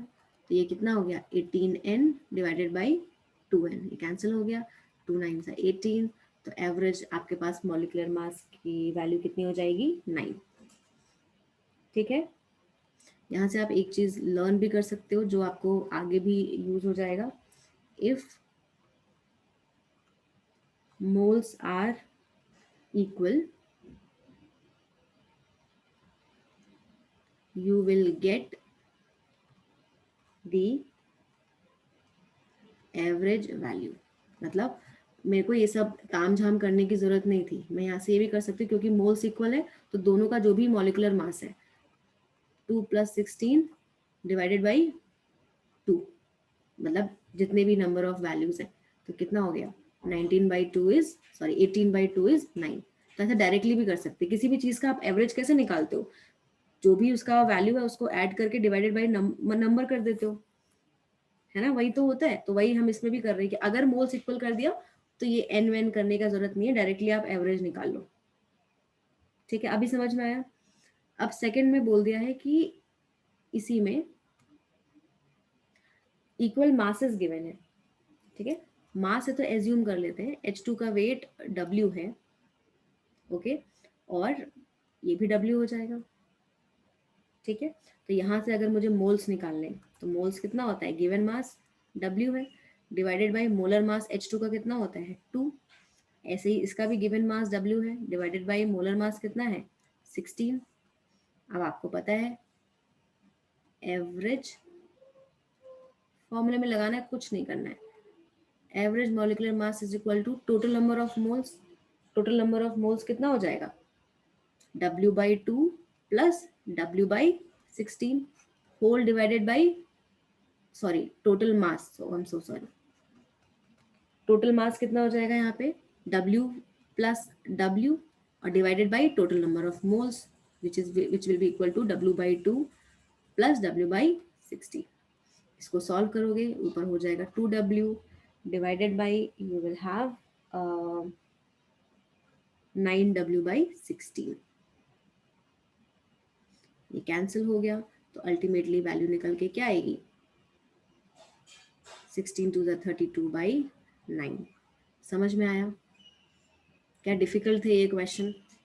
I don't think they were difficult, they were very easy question. Tell me, किसी को अभी भी कोई डाउट है तो पूछो। फर्स्ट अटेम्प्ट में गलत आ सकता है answer, no worries, it is perfectly okay, कोई इशू नहीं है, बट जब मैं समझा रही हूँ तब समझ में आ जाना चाहिए।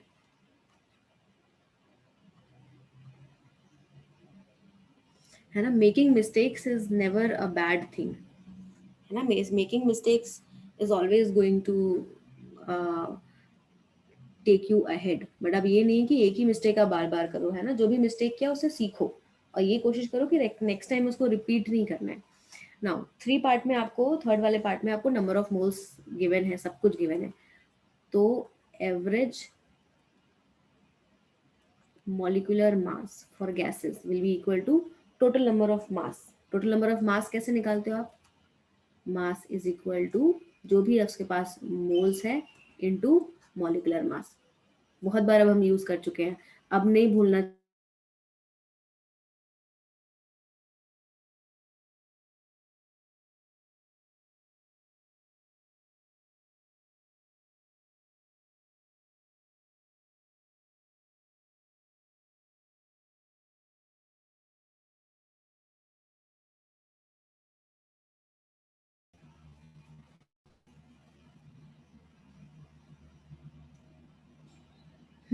सो now what you should have here, mass क्या होगा, O2 के लिए मास क्या होने वाला है, नंबर ऑफ मोल्स कितने हैं उसके 2, 1 सेकेंड, हाँ, O2 के लिए नंबर ऑफ मोल्स है 2, मॉलिक्यूलर मास कितना है 32 प्लस, तो ये मास हो गया पहले का, O2 का मास हो गया 3 इंटू कार्बन डाइऑक्साइड का होता है 44, ये मास हो गया CO2 का, प्लस 5 इंटू SO2 का होता है 64, ये मास हो गया SO2 का, whole divided by whole divided by कितना हो जाएगा total number of moles, total number of moles कितना होगा 2 + 3 + 5 which will be equal to, इन सबको ऐड करोगे तो 516 डिवाइडेड बाई 10, तो आंसर हो जाएगा 51.6। क्लियर है सबको?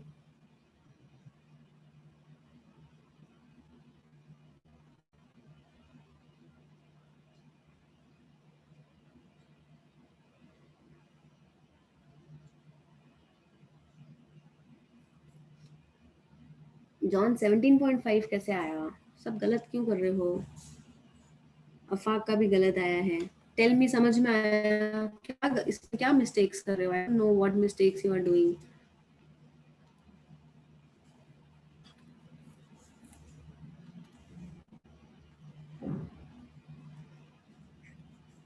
चलो नेक्स्ट क्वेश्चन करो।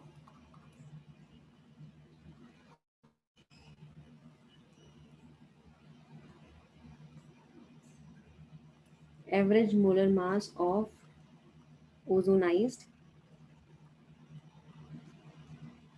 Oxygen is 36. Calculate percentage of oxygen in ozonized oxygen. ठीक है, सबसे पहले तो मैं ये बता देती हूँ कि ओजोनाइज्ड ऑक्सीजन होता क्या है। Ozonised oxygen is basically a mixture of oxygen and ozone. Ozone in दोनों गैसेस का मिक्सचर होता है। ठीक है, एक क्वेश्चन ये है। Next is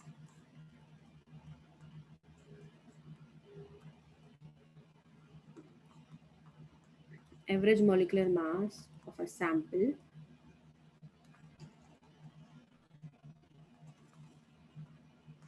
containing CO and CO2 is 32. Calculate percentage of CO in the sample. ठीक है, क्लास का टाइम हो गया है, सो आई बी लाइक कि ये होमवर्क में करके देखो दोनों क्वेश्चन, और सारे क्वेश्चंस हम कल क्लास में डिस्कस करेंगे। ओके, लिख लो ये क्वेश्चंस। अच्छा, एक छोटा सा टॉपिक है, मैं वो पढ़ाना चाहती हूँ, पढ़ा लूँ क्या? 2 मिनट लगेगा, 2 या 3 मिनट।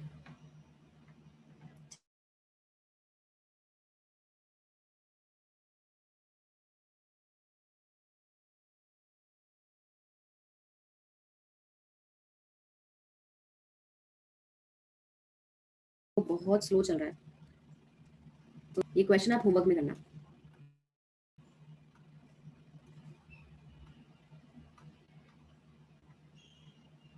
मैं नोट्स अपलोड कर दूंगी, ठीक है।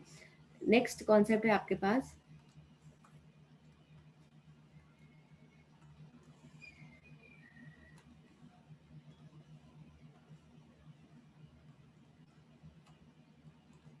गे लुज़ैक्स, एक साइंटिस्ट थे। लॉ, दिस गे लुज़ैक्स लॉ जो है, it tells you about the combining volume.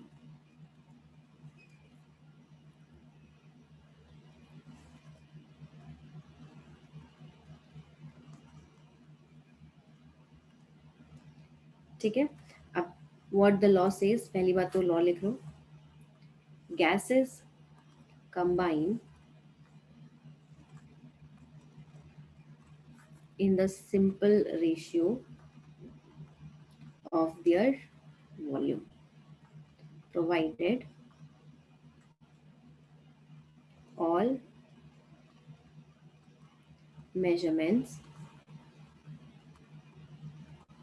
should be made at constant pressure and temperature. Pressure and temperature के लिए मैं उनका टर्म्स जो है सिंपल टर्म्स वही यूज कर रही हूँ। अब देखो, ये तो लॉ जो है वो तो लर्न करना वो अलग बात है, एग्जाम्पल से मैं एक्सप्लेन कर रही हूँ। सपोज मेरे पास H2 है और यहाँ पे Cl2 के साथ कंबाइन करके ये फॉर्म करेगा 2HCl। ठीक है, अगर मैं यहाँ पे मोल्स देखूँ, मोल्स के रेस्पेक्ट में बात करूँ, तो 1 मोल ऑफ H2 है, इसके आगे अगर कुछ भी नहीं लिखा है H2 के आगे मतलब 1 मोल हुआ, और हमारे पास 1 मोल ऑफ Cl2 है, और दोनों कंबाइन करके क्या फॉर्म कर रहा है, 2 मोल ऑफ HCl। ठीक है, तो ये मोल्स के रेस्पेक्ट में। तो अब अगर मैं वॉल्यूम के रेस्पेक्ट में बात करूँ, जो गे लुज़ैक्स ने बताया था, ये इसका 1 वॉल्यूम होगा, ये भी इसका 1 वॉल्यूम होगा, कंबाइन करके क्या फॉर्म कर रहे हैं, 2 वॉल्यूम ऑफ HCl। और ये तभी पॉसिबल है जब you have constant pressure and temperature. Okay, understood? Easy है, कुछ डिफिकल्ट था क्या ये?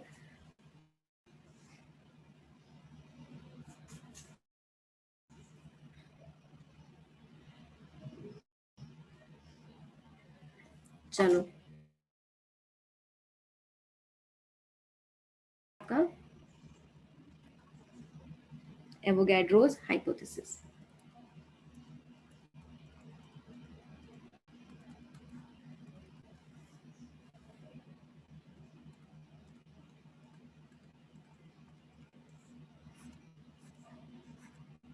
अगेन वेरी स्मॉल कॉन्सेप्ट, ये सिर्फ और सिर्फ किसके लिए होता है?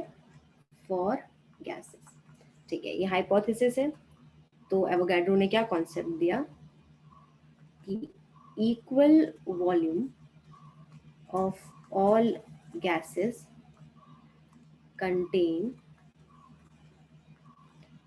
equal number of moles under similar conditions of temperature and pressure। मतलब कि मैं कोई भी गैस ले लूं, ठीक है, कोई भी गैस ले लूं, इट डज नॉट मैटर, अगर उसका प्रेशर और टेम्परेचर कांस्टेंट है और उन गैसेस का वॉल्यूम इक्वल है तो उनके नंबर ऑफ मोल्स भी क्या होंगे? इक्वल होंगे। तो this is a kind of law. तो आप लिख सकते हो volume is directly proportional to n at constant temperature and pressure. ठीक है, यहाँ से हम, आप कई बार क्वेश्चन देखोगे तो क्वेश्चन में एसटीपी वर्ड मिलेगा। एसटीपी का मतलब होता है स्टैंडर्ड टेम्परेचर एंड प्रेशर। तो क्वेश्चन में कई बार टेम्परेचर और प्रेशर की वैल्यू नहीं गिवन होगी, बट स्टैंडर्ड टेम्परेचर या फिर एनटीपी लिखा हो। पहले के टाइम पे एनटीपी वर्ड यूज करते थे, अब स्टैंडर्ड यूज करते हैं। नॉर्मल टेम्परेचर एंड प्रेशर, ठीक है, ये दोनों ही चीज क्या है? सेम है। कहीं भी क्वेश्चन में दिख जाए तो कंफ्यूज नहीं होना है, both are these are same. और एट एसटीपी या फिर एट एनटीपी टेम्परेचर का वैल्यू आपको ऑटोमेटिकली कंसिडर करना है 0 डिग्री सेल्सियस या फिर 273 केल्विन। एंड ऐसे ही प्रेशर का वैल्यू आपको कंसिडर करना है 1 एटमॉस्फेरिक प्रेशर। ठीक है, अभी जब हम क्वेश्चन करेंगे तो मैं सिर्फ एसटीपी लिखूंगी, मैं वैल्यू नहीं बताऊंगी टेम्परेचर कितना है या फिर pressure कितना है। You directly have to understand that when I am saying STP, STP means standard temperature and pressure. So it will be always equal to, for temperature 0 degree Celsius, that is 273 Kelvin, and for pressure 1 atm. Questions we will do in the next class from this topic.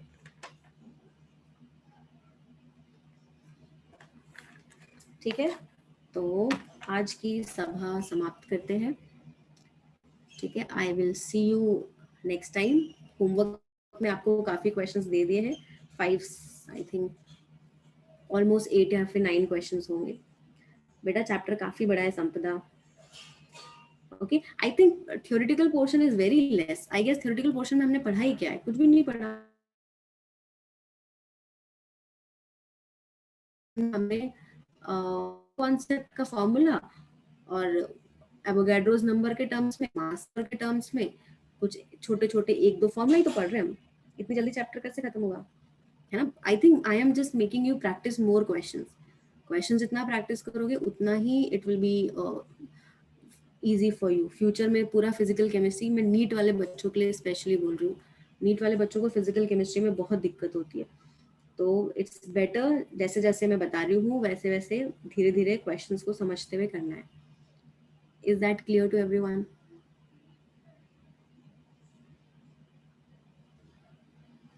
Okay, और एक बार revise कर लेना आज। चलो, I will see, thank you.